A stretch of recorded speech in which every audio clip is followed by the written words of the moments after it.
Henry Ford was not a famous man when he was young. He was just a simple farm boy in the United States. He was born in 1863 in Michigan.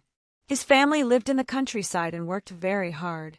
They did not have a lot of money, but they had a lot of love and values.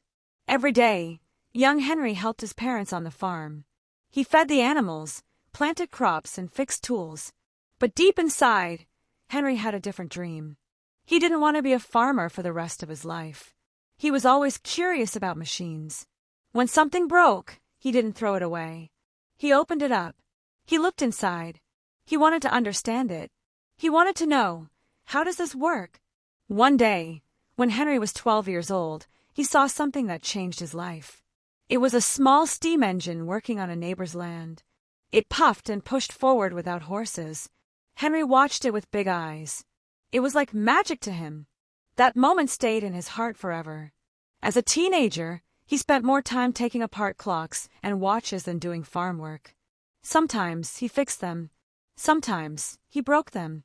But every time, he learned something new. People in the town started bringing him broken watches to repair.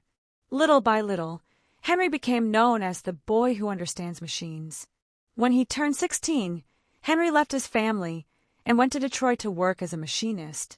It was a big city with factories and noise. He worked long hours, but he was happy. He was learning every day. He watched engines, gears, and machines. He asked questions. He took notes. After work, he read books about engines and tools.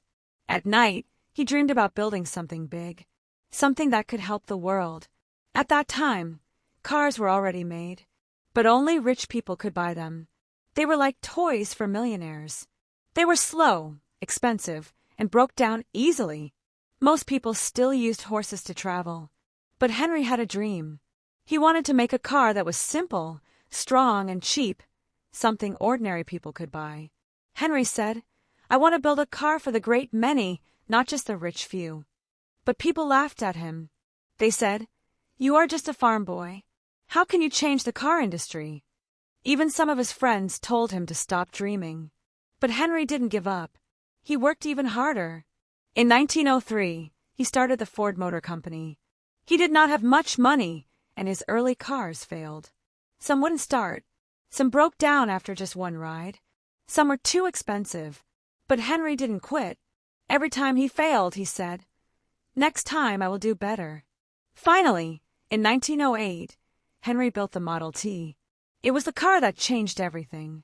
It was simple, strong, and cheap. It could travel over rough roads and was easy to repair.